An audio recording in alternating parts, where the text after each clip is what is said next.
You're listening to Parasearch Radio. News, views and reviews from the world of the paranormal from across the UK and beyond.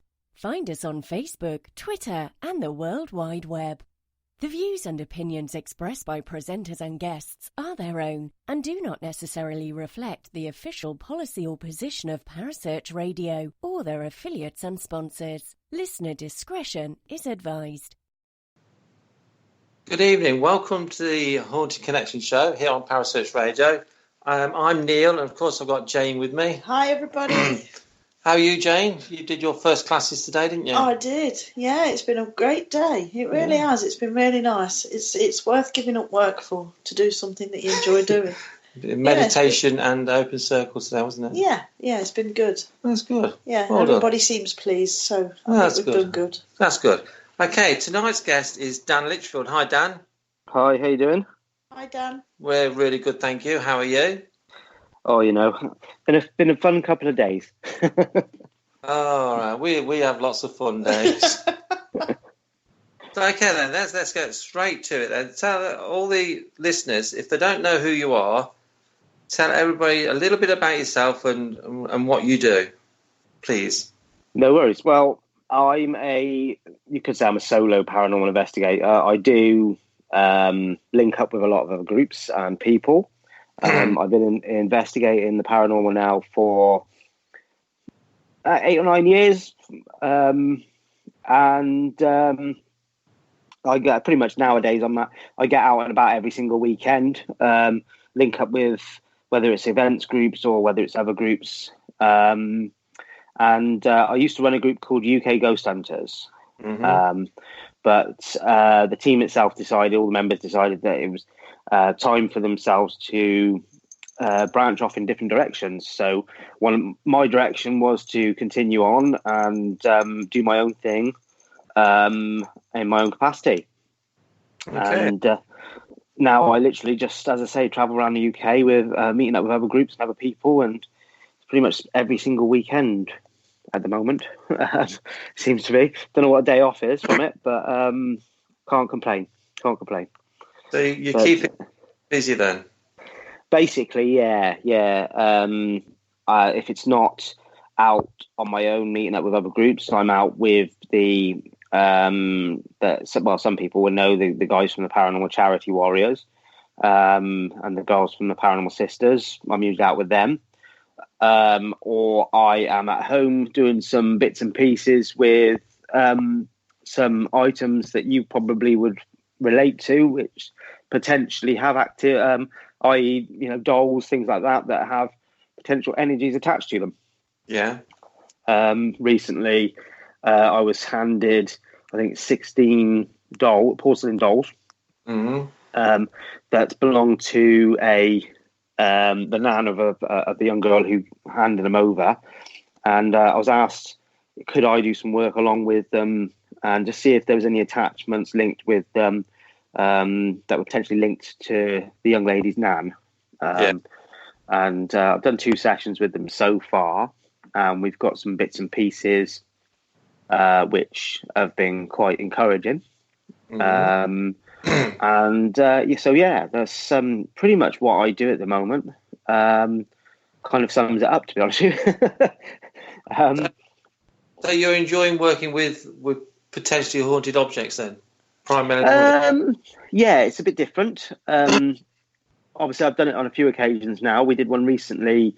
We had 2 other dolls which I picked up. I came across in, believe it or not, in a charity shop. Right. They were sitting in the window staring at me as I was walking past. And so I I sent a photo of them to one of the ladies, I don't know if you know, the medium Sam Bennett. Right. Sent a photo of them to her, and she said to me that she felt that they had some energies attached. So I purchased them, made a donation, obviously, to the charity. And we then did a bit of work with them and decided to put them into a silent auction for the Paranormal Charity Warriors team. Nicely, we managed to raise about £200 for just from the dolls alone, and funnily enough, those two dolls featured in a film in this last couple of weeks. So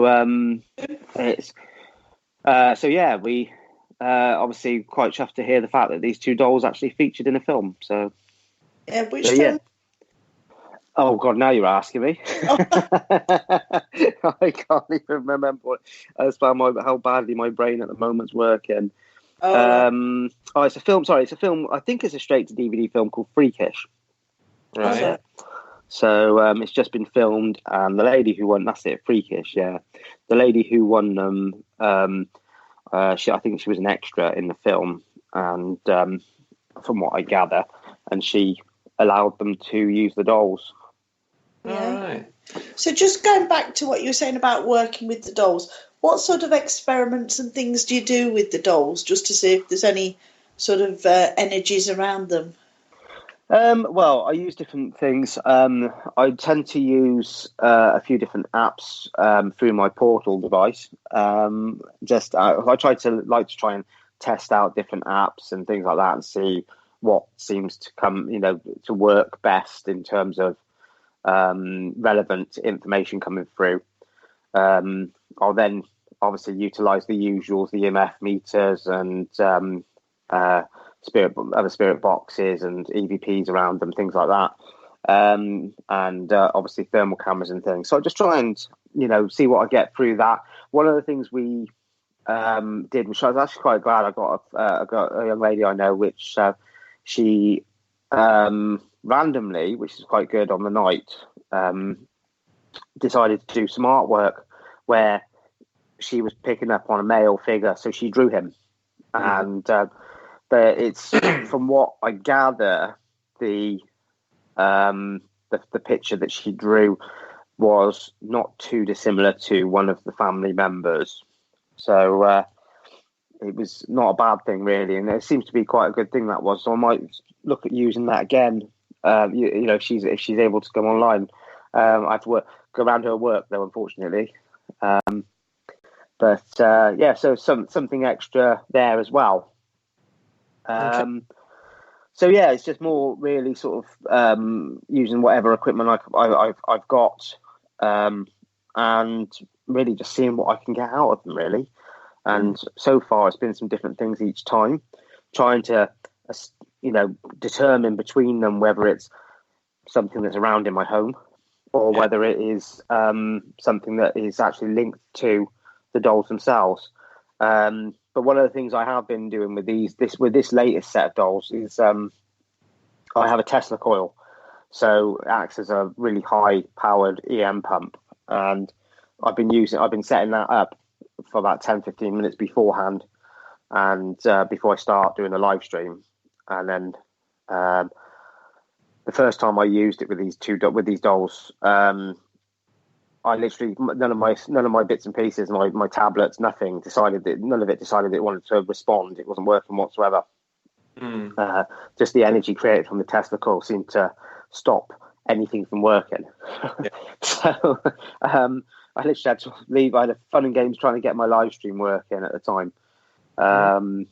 But yeah, so it's another thing I'm doing is just pumping out a load right in front of them, pumping out a load of electromagnetic field to see if it can, increase anything that is there.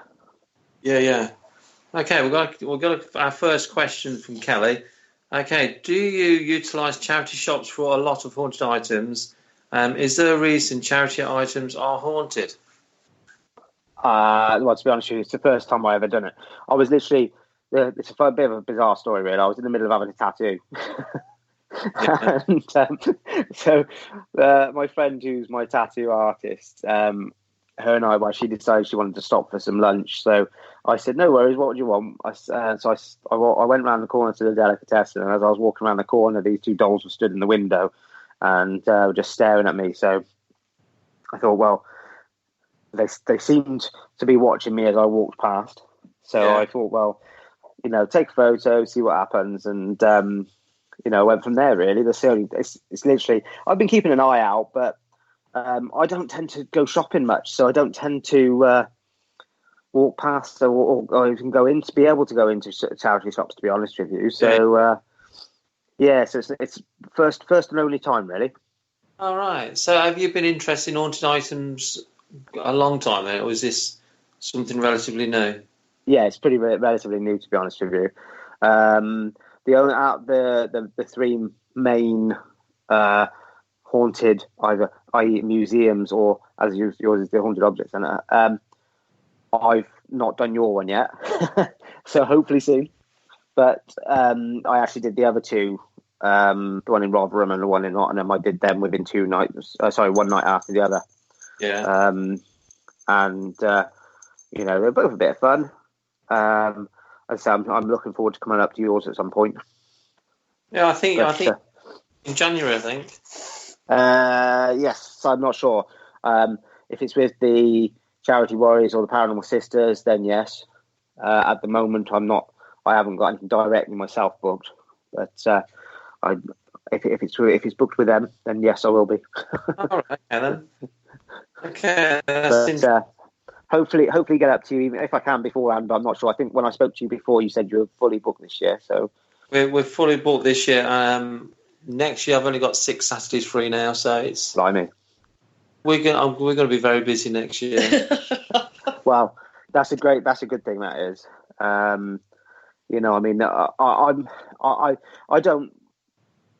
don't like to slate venues or anything like that. I think all venues are worth exploring, whether it's the building or the objects in them. To be honest with you, I say it's the first time I've had really much involvement with haunted objects, but in the past I've done 2 private residences which we believed an item was had activity or energies attached to it. We've removed them. In one instance, the activities did continue, so it wasn't directly linked to the item we removed. Yeah. But what didn't help with that one was the fact that the house itself was full of the items, including the fireplaces, etc., from Gravesend's most haunted pub when they gutted the place. So the son of the chap who owned the house, he ran the pub. He owned it originally, and he sold it off, I believe. And then obviously they gutted it all out, was doing it all up, and so everything ended up in his father's house, and his father was having loads and loads of activity happen. So yeah, we obviously that was a bit of fun. That one was, but obviously that continued on afterwards. And then the other one was an elderly lady who was believed to she believed that she was having she was being attacked in some ways by something not so nice, right? And that we believe was linked to a wood carved in wall mounted. I can't even remember what it was. So long ago now. It was an object that was actually just attached to the wall itself, and it just seemed like there was some sort of activity happening linked with that. But she was sitting on a ley line as well, which obviously lifted any sort of energies that were there. Yeah. The reports were that she was seeing this black object in the top corner of the room, of a sitting room, you see. But then she was known to be stood in the back doorway talking to a couple that walked down the pathway, things like that. So obviously there was so much going on in that place, and I believe it did stop once. I believe it stopped in the main capacity when we removed this item. Okay, that's interesting. We've got another comment. We've got a few comments. Kelly says, "So many haunted dolls on eBay." What's your take? I agree with Kerry. If you go on eBay, they're really entire doll. There's hundreds of them. What's your take on that? Well, to be honest with you, I mean, I used to run a shop on eBay myself, and you do when you're on eBay, you tend to try and find something that's going to try and sell, and I think with the haunted object side of things, what are being sold, whether that's dolls, Dybbuk boxes, whatever that's on eBay, people claiming that are haunted. I believe it comes back to the believer and the skeptic sort of debate to a degree, you could call it. Whether I always think that if people who are true believers can sometimes be blinkered to the fact that the item, or if you see 100 haunted dolls on eBay, a lot of people would sit there and think to themselves instantly, well, how is it all of a sudden there's 100 of them on here? Yeah. You know, how is it all of a sudden all these dolls have become haunted?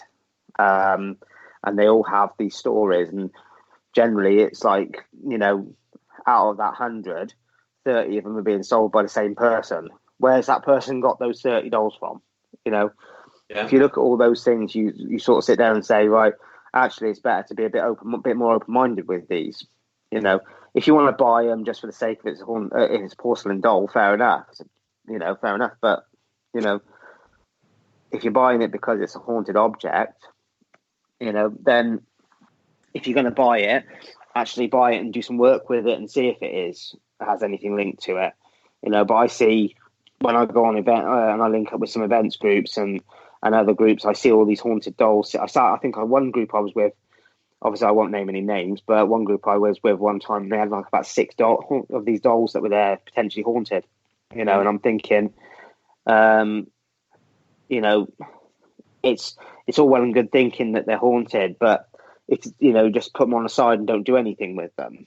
You know, at least work with them if you're going to, you know.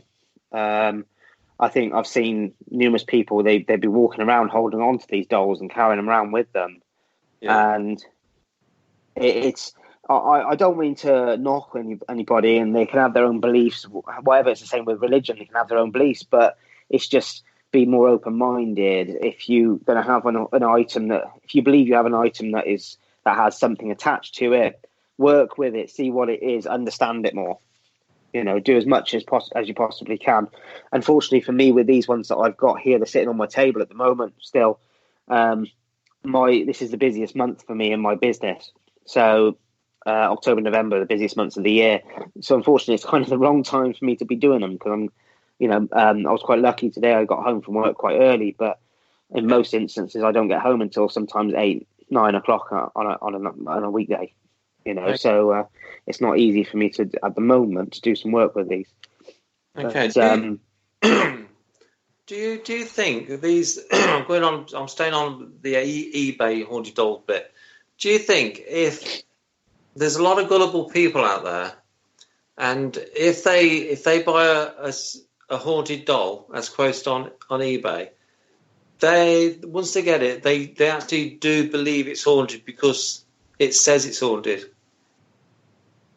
I think to be honest with you, I think this is where, you know, the likes of your place come in good for these items, especially because at least when people come to your, you know, centre, they can work with those items that are there. Whereas anything that is on eBay, you are taking somebody's word for it. It's not like you buy a football boot that's been signed by Eric Cantona, for example, and it comes with a certificate of authentication, which a reputable company has certified that item is actually signed by Eric Cantona. Yeah. The fact, you know, anybody can write a certificate of authenticity. It's just whether it's, you know, come from a reputable place. But all these dolls and all these items that you see, especially on eBay, I think it's just, you know, as I say, going back to when I was at a shop, you know, you jump all over, you know, you see somebody was selling UV torches, or you see somebody was selling, you know, when the REM Pod saga came out. Mm-hmm. You know, the fact is that everybody jumps all over these things and just, right, okay, I can sell them quick, I can sell them quick. And I think that's really what a lot of it is they are a cash cow to a degree for somebody. And anybody who wants to go on there and buy them if you want to. Just work with them and see what's what. But, you know, just be wary of what you're spending on them, really. Yes.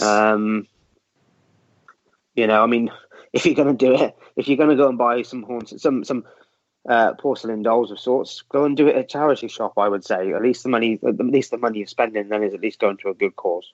But and not to say that these items aren't or don't have energies attached to them.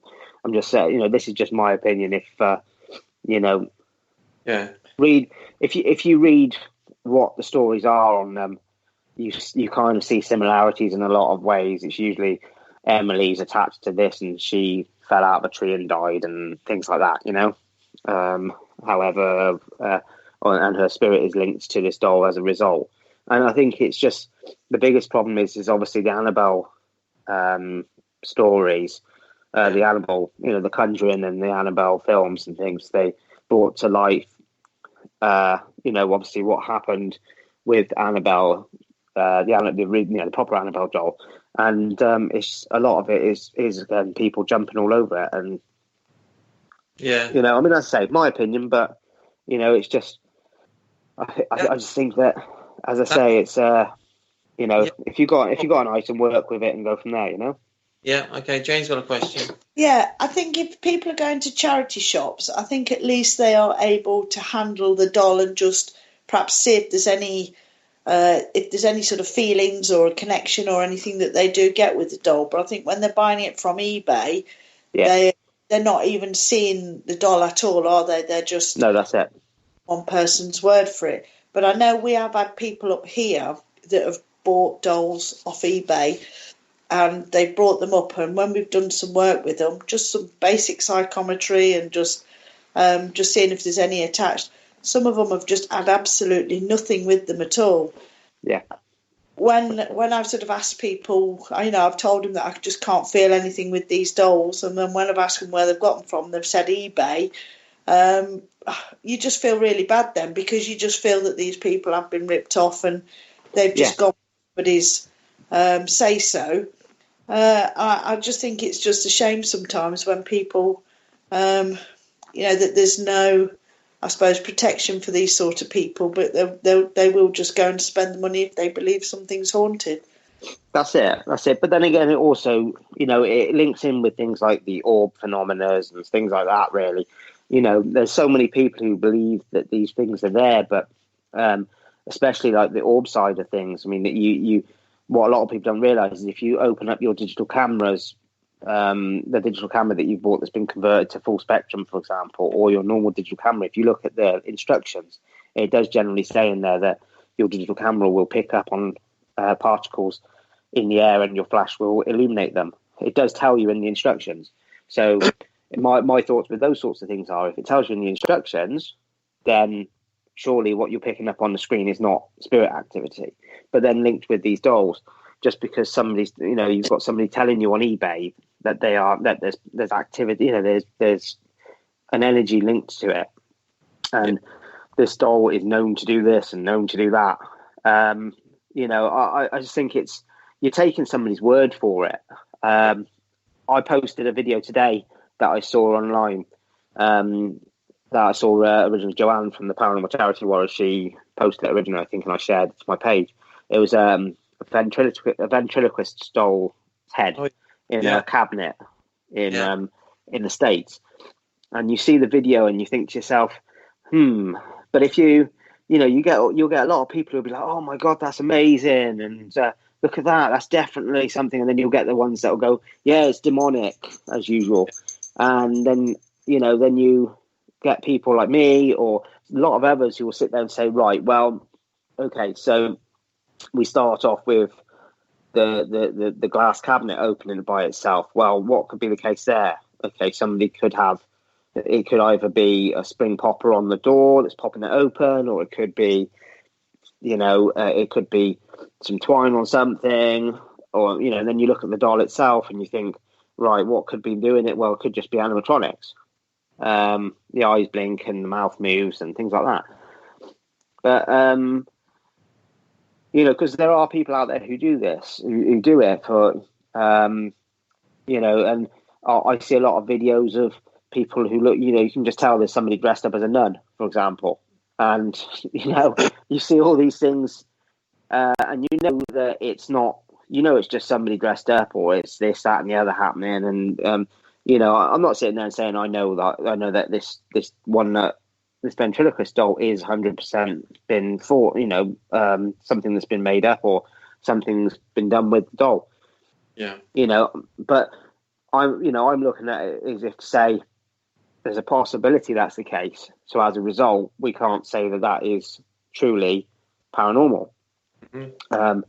Have any of us been able to go to that doll and actually work and actually look at it and work, check to see if anything is in it, and animatronics wise, or whether it's there's something on the door of the cabinet, things like that. We don't have that, and I think it goes back to what they used to say on the original series of Ghost Hunters, which was, if in doubt, you throw it out. Simple as that.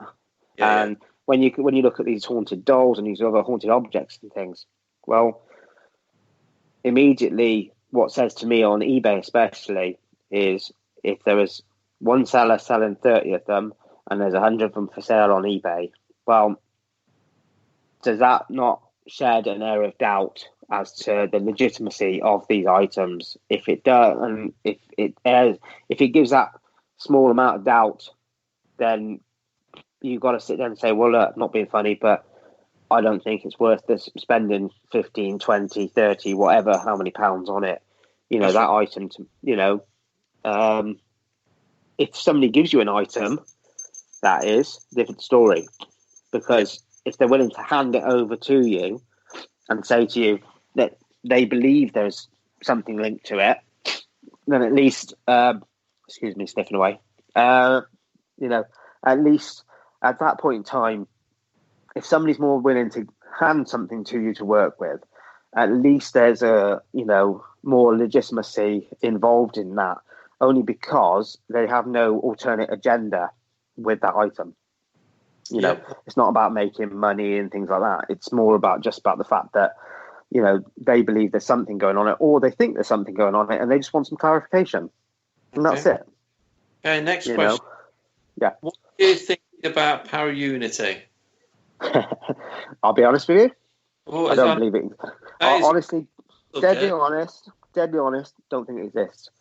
I just think it's people say about it all the time. Power Unity. You have your friends in the industry, in it, and you have friends, and do you stay friends with them? Well, not necessarily. I've got people who I was friends with, and I don't really get on with them anymore, and I've got people I've worked with and we got on great at the time. Don't do anything with them anymore. Don't really, get on, I just think that you can, Power Unity, it's a word that people throw around a lot. And the problem is there's too much, I think there's so much backbiting, and there's always somebody out there to try and sit there and say somebody's fraudulent or somebody's this, somebody's that. And, yes, I get involved with other groups and things like that. I don't really sort of jump onto other groups' pages or onto other groups' setups on Facebook or anything else. I don't get overly involved with any of it. I've made the odd comment, things like that now and again.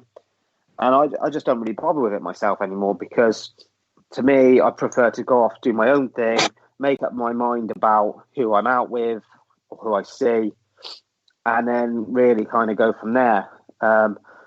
And too many people, they throw around this term Power Unity, and it's, is it true? If we all, is there such thing? I personally don't think so at the moment. I think there's about as much chance of Power Unity as there is about Brexit going through on the 31st of this month, to be quite honest with you. And it's just, and I say it's just my belief, but, if we were all in it for the same thing, there wouldn't be the backbiting and the bitching and things like that. And, why do you think that is then, Dan? Why do you think so much bad feeling between one group to another? It's just people's different opinions. That's the thing. I mean, again, I started out. I'll give you an idea. I started out. I linked up with a group back where I'm from in Gloucester, and after a former family member of mine was had some sort of spirit around them, and that group had been called in to do a bit of an investigation of the house. I linked up with that group. The guy who ran the group himself, he was very much if you don't come along, we'll get rid of you, things like that. So I sort of, in the end, walked away from them and decided to start my own thing because I just didn't agree with the way that the group was ran. Right. And, you know, I think that tends to be why all these different groups pop up all over the place. I mean, it happened with me. I started off doing my own thing. I'm doing my own, I started off doing my own, with my own team. I'm now doing my own thing because the rest of the team went off to do other things. Yeah. And that's how way you see all these two different groups pop up. If there was such thing as, you know, we wouldn't have, you get teams to have falling out with each other. And then all of a sudden half the team start up a new team. And then the other half start up a new team. And then you get one of them decides that they don't want to do something the other team wants to do, so they start up a new team. If there was such thing as power unity, you'd have a lot less groups going on, and you'd have more people working together regularly. And fair play to the ones that do get together and do a lot of group shares, things like that. Mm-hmm. Fair play to them. The industry itself has become too much about the money that venues want. Has become too much about people trying to be on TV. And I think a lot of it, there's too much about, you know, trying to make money out of it as well. I mean, as I say, I used to have a shop, so a paranormal shop. And yes, I used to do, you know, money. I made mistakes myself in that side of things like that. Stopped the shop, disassociated myself with a lot of people, and you know, I'm much better for it. And I associate myself with some people, and I recommend certain events groups. Yeah. You know, but that's all my opinion. A lot of people may turn around and not agree with me on the way I put things across or the way I look at things, you know. But it's just, I think everybody's so opinionated in things in the way that they believe things should be done, and the way that they believe and what they believe in terms of activity is, or what they believe they've captured. And whilst there is always those people who will instantly jump on that and, you know, instantly jump on somebody's evidence, and, you know, I mean, I take the video I recently did on the Haunted Museum in Nottingham.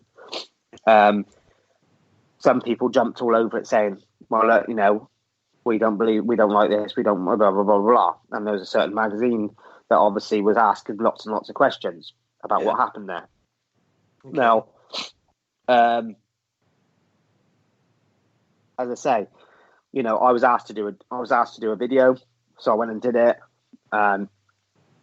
You know, there's people who are jumping all over that. Now, if there was power unity, those people would be sitting there and saying, well, fair play. The team who run that venue, they opened it up. They said, look, come and do it. This, that, and the other.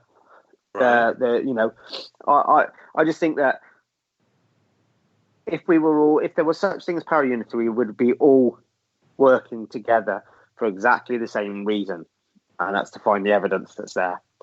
Okay. We don't all work together for the same reason. There's a lot of people who are doing it for money. There's a lot of people who are doing it to try and some alternate reason down the line, whether that's to get on TV or whatever. And, you know, and some of us just do it for the love of it. But none of us are doing it for exactly the same reason. And if we were all doing it for the same reason and with the same goal, and, you know, there wasn't the fallings out between each other and things like that, then there would be the chance of existing. But there's always, and as I say, it's just my opinion, there's always the people that will always, you know, stop this power unity happening, as people call it. Just going back on one of your comments, Dan, about venues. Do you feel that the venues are charging too much money? Some of them, yeah. The thing is, unless you actually know what, and you've actually tried booking venues. I mean, I'll give you an example. I'm the only person, I believe, who has ever got the go-ahead to do Longleat House. at the Longleat. I don't know if you know Longleat down near Bath. Yeah. Longleat House itself. I spoke to them. They actually came back to me and said, "Yeah, we're happy for you to do it." They instantly turned around and said about the insurance I'd need, which that wouldn't have been a problem. But when they turned around and said how much money that I would have to pay, Yeah. I knew was them basically saying, well, we're not going to instantly say no because we don't want to look like we're not such nice people, but we're going to make it virtually impossible. Yeah. They asked for $6,000 for the Flipping night, for one night. Yeah, for one night. So my response to them was, well, sorry, thanks, but no thanks. I could go to Bran Castle in Romania for 3 nights for that. Yeah. So, when you look at places like Bran Castle, for example, if you're going to go and do that, you're going to Romania, you're going to go there. It's worth spending, I would say it's worth spending 1,800 quid for a night. Yeah, I'm not sure if it's still 1,800 quid, but it was at the time. But the fact is if you're going to do it, it's a once in a lifetime experience. A lot of the venues in this country you can go to very regularly, whether that's with an events group or with your team or whatever, And sorry, I'm waving my hands around as I'm talking, and my cat's attacking me. So yeah, I do think that there are some venues which are very expensive. Although I do think that some of those venues are, and I think it's fair enough for them because they're venues that should be kept to a high standard, or to be, take Woodchester Mansion, for example, beautiful building.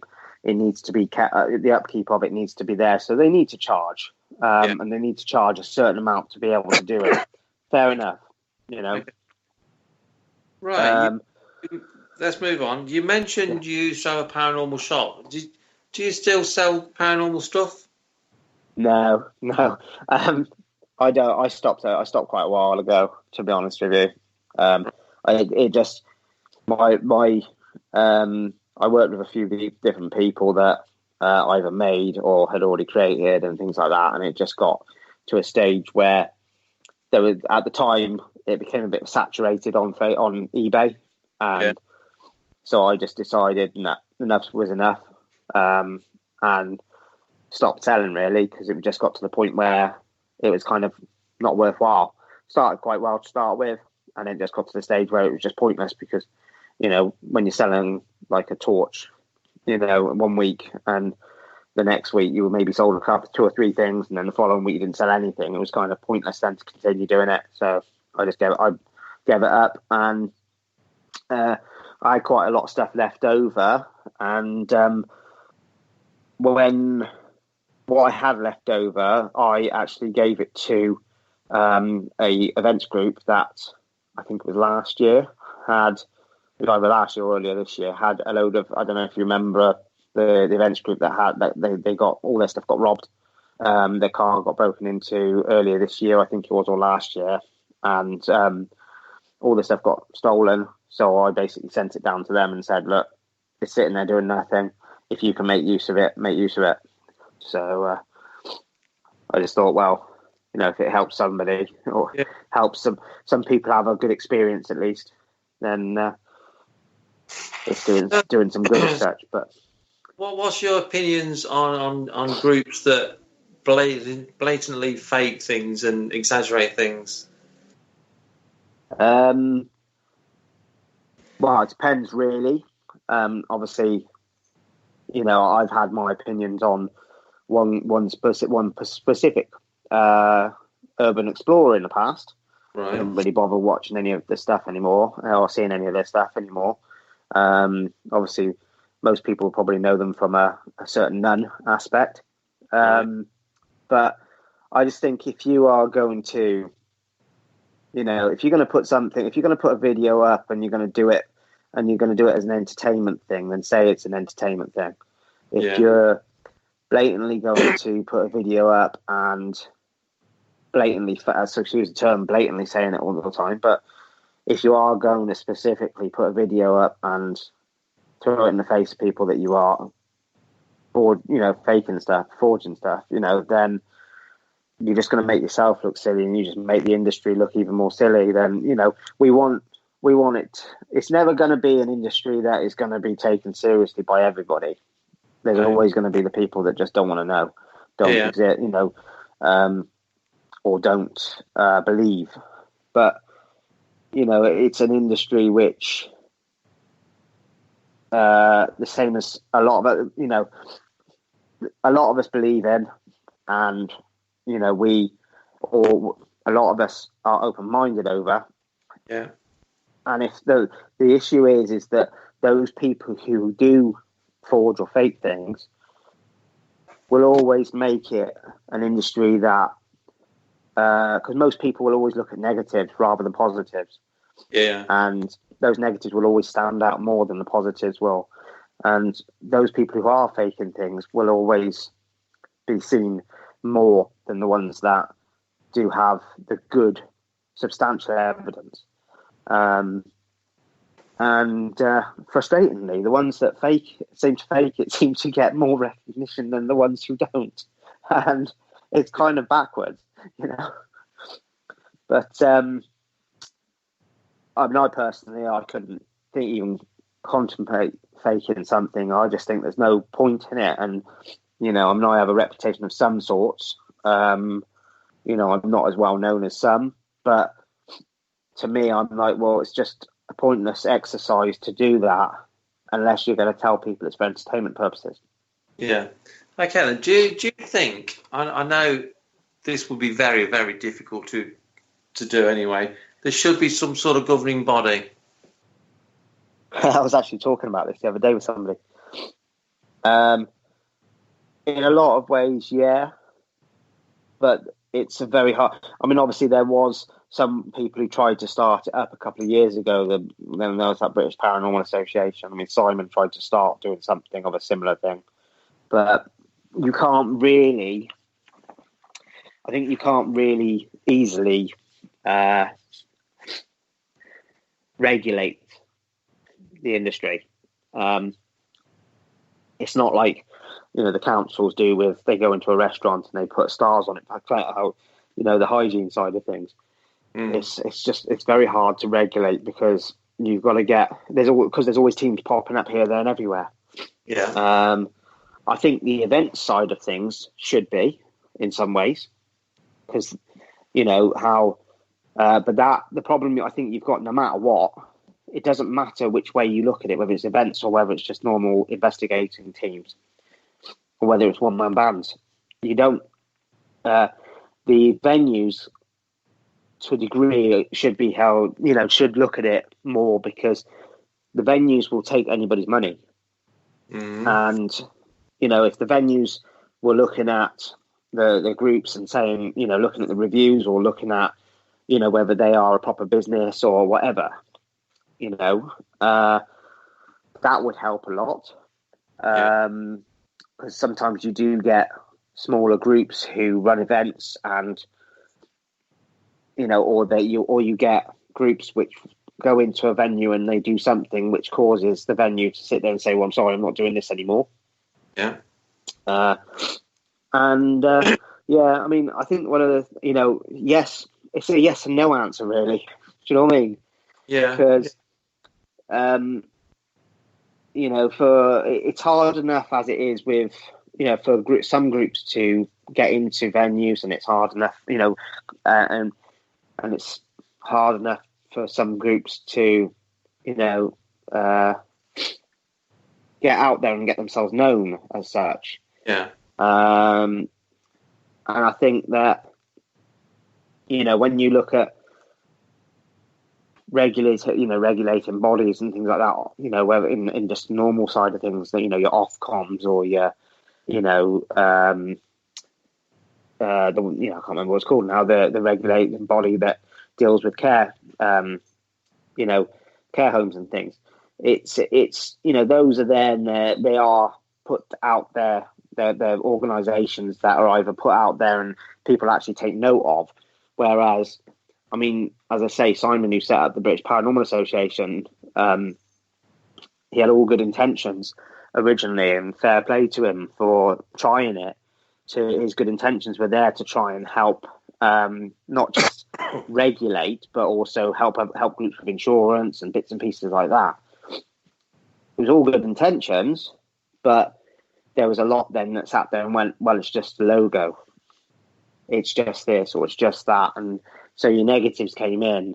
And unless everybody then gets on board with it, it does then just become a logo that people can display.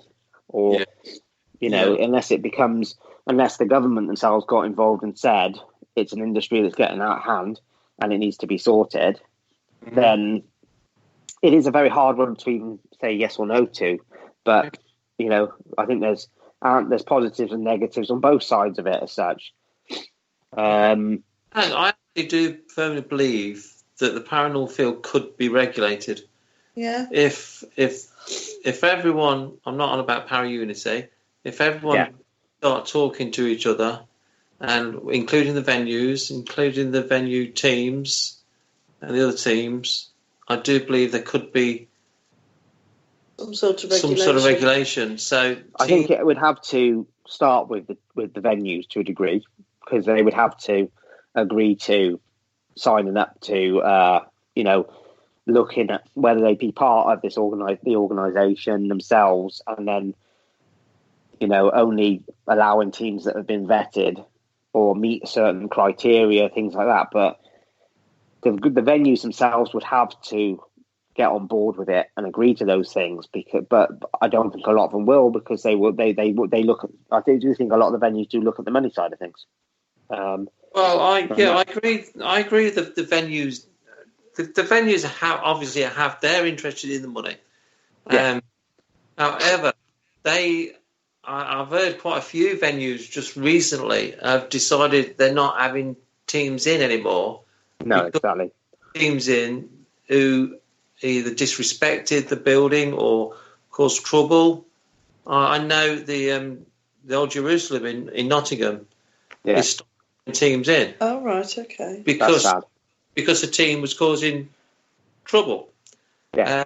So surely, in my eyes, I always look at things simple terms anyway. So surely it's in all venues' best interest to only allow teams in who have been vetted, who do a certain standard and responsibility.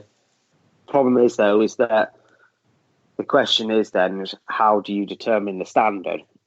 And then you have to have, I look at things like, I'm a qualified enforcement officer. That's what I used to do. And I look at in the enforcement side of things, if you take parking industry, for example, you have two main associations that people, or accreditations, I should say, that people are governed by, and the code of conduct that they're governed by if they are with either. They have to have somebody there who is, watching over them and looking at what they can do, and have some sort of policy in place. Policies in place that people agree to. Yeah. But the only way in that industry, what a lot of people don't realise is that for example, I'm taking the private parking sector, for example, here, the British Parking Association and the Independent Parking Community, which are the two, they, to be part of them, the parking authority, the parking company has to pay those governing bodies to be part of them. And when they pay over a certain amount per year, and they sign up to a code of conduct. Mm-hmm. Now, that code of conduct, even though that the company is actually running, obviously that company is paying to be part of that, to be part of that accrediting company, they have to abide by this code of conduct, which obviously has to have then somebody watching over it to sit there and say, right, well, you've broken that code, or you've done this, you've done that. and there has to be some sort of penalty for that happening. And I think there is that many people and that many groups, because you can't just sit there and say it's for events groups, or you guys sit there and say it's groups, or you get your single people like me, things like that. Yeah. I know that me, okay, I run my own business. I don't have masses of money, but I'm not broke. But I know I couldn't pay into an accreditation firm or whatever, the same as a group of 10 people could, or an events group could, for example. So it's just because, we're not, there's so many either individuals or small teams or, small events groups, or it would be very hard to, put people in these different groups or people into categories and things like that I think just to get it moving, and get it going.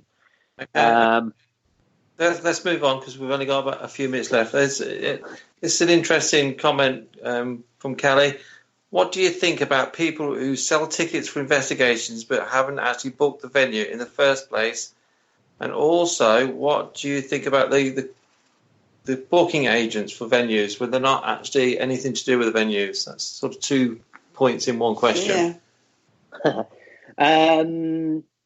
Right, okay. I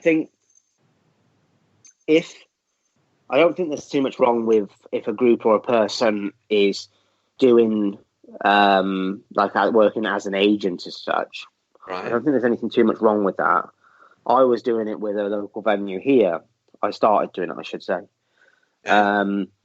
As long as the venue is getting what they want from it, if that person is then helping the venue by taking that side of it away from the venue as such,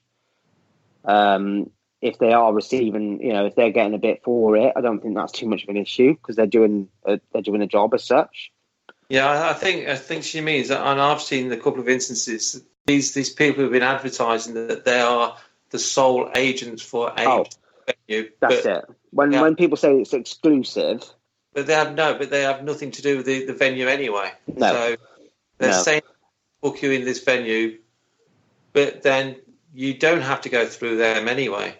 No, that's the thing. I think it wouldn't be a bad thing as long as the venue and that person were on the same page with regards to it. If somebody went to the venue, say you guys went to the venue and said, right, okay, we want to do an investigation here. The venue then turn around and say, right, if you go and speak to such and such, they will book. They're the ones that are running everything. They book it in, things like that. Okay. You look at Woodchester. You've got Chris Howley, who runs all that side of it. He takes his night out and spends the night there with you. He sits in the room, watches a movie or whatever while he's doing it. But he's there running, he opens up, there's this, that, and the other. That's an instance where it works great. You get some people who they've got, obviously an agreement with the venue, but then the venue obviously are taking it as well. So, yeah, if it's worked right, then it would work. It works fine, and if it helps the venue, if it's done in the right way, then great, not a problem. I don't think there's an issue with that as such. It's when people sit there and do it, and it becomes misleading. If they're doing it and the venue are saying, right, okay, if the venue is doing it for 250 quid and the person who's doing it is slapping 50 quid on it, well then, if you can go direct to the venue and pay 50 quid less, then it's off if the venue and the person aren't on the same, page. If the person was doing it for free and not doing anything, and just going along to the events or the investigations there as a commission on it, say, they got a free investigation or a free event, all right, fair enough. They're getting something out of it for doing the work. They're helping out by doing, taking that side of it's not, I think there's pros and cons to it. There's a lot of pros to it in some ways, but there's a lot of cons to it. If they're doing it and they are misleading people, not good at all. if they're misleading people, or when those people can be going to the venue itself and doing it cheaper, then yeah, that's not the right way to go about it whatsoever. You know, you shouldn't be misleading people at all. So when if you see on Facebook, for example, I'm just picking on Facebook because that's mainly what I use. If you see a guy saying we are sole booking agents for this particular venue, that they have got no contact with the venue at all. Yeah. And people pay them for tickets to go to this venue on a particular date, but the event's not even on because they have got no contact with the venue. Yeah. Do you think that's... Well, that's fraud, obviously. You know, that's fraud, isn't it? So that's just blatant fraud. If they have not booked the venue and they have not, or they have penciled an agreement with the venue, even if they penciled an agreement with the venue but not paid a deposit on it, until that agreement is in place where you paid the deposit and that is set in stone for that night, you shouldn't even be contemplating selling tickets. It's not on. You shouldn't ever do that. You know, because what happens if you've not paid a deposit and the venue then but you've sold 20 tickets and the venue turns around and says, well, sorry, but that night's not on now because we've had another booking coming in and you didn't pay your deposit. Well, you've just taken money off of 20 different people and it's not on at all. Obviously I tried to help out a group a few years ago. I got a load of grief for it. They, at the time, did that exact thing. Taking deposits off of people but hadn't paid deposits for venues. I believe that they had spoken to the venue, to different venues, but they hadn't actually physically booked because a venue is not booked until the deposit at least is paid.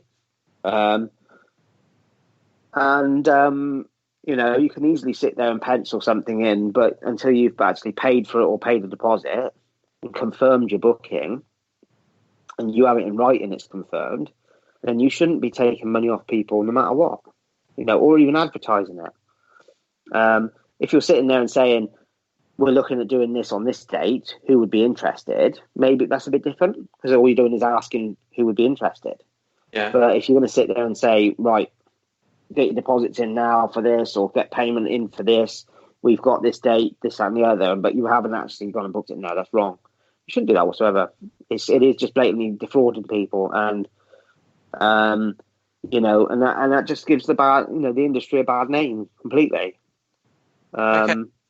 The final thing, it's got to be a quick answer though, Dan, because I've only got about a minute left. We've got to turn this on its head.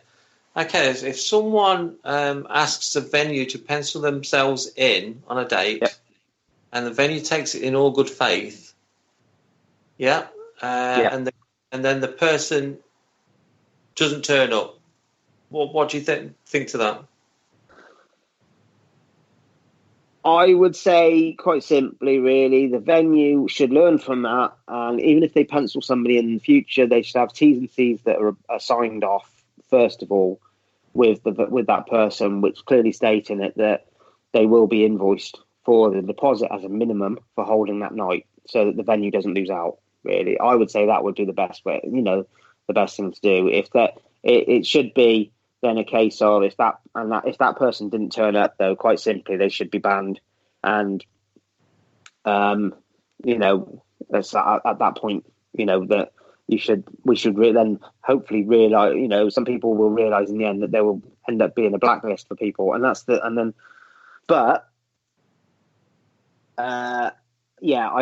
think that they a lot of these people should quite simply just it should be made known that they've done it, and they should be held accountable for it. They should be charged, and I think the venue would be within their rights to do it. Okay, unfortunately we've reached 9 o'clock, Dan, so thank you for having me. That hour goes really quick. It has gone quick. So thanks very much for being our guest tonight. It's been an interesting chat. Dan. No worries at all. I hope I haven't waffled too much. No, it's been interesting. Thanks very much. I just hope I made sense. And for all the listeners, stay tuned for the next show. So Kerry and Paul will be along shortly, so stay tuned for that. And we'd like to just say thank you and good night to everyone. Okay, see you guys. Thanks. Thanks, Em. Thank you for listening. Don't forget to join us for more shows throughout the week. Find us on Facebook, Twitter, and the World Wide Web to keep up to date with all the shows right here on Parasearch Radio.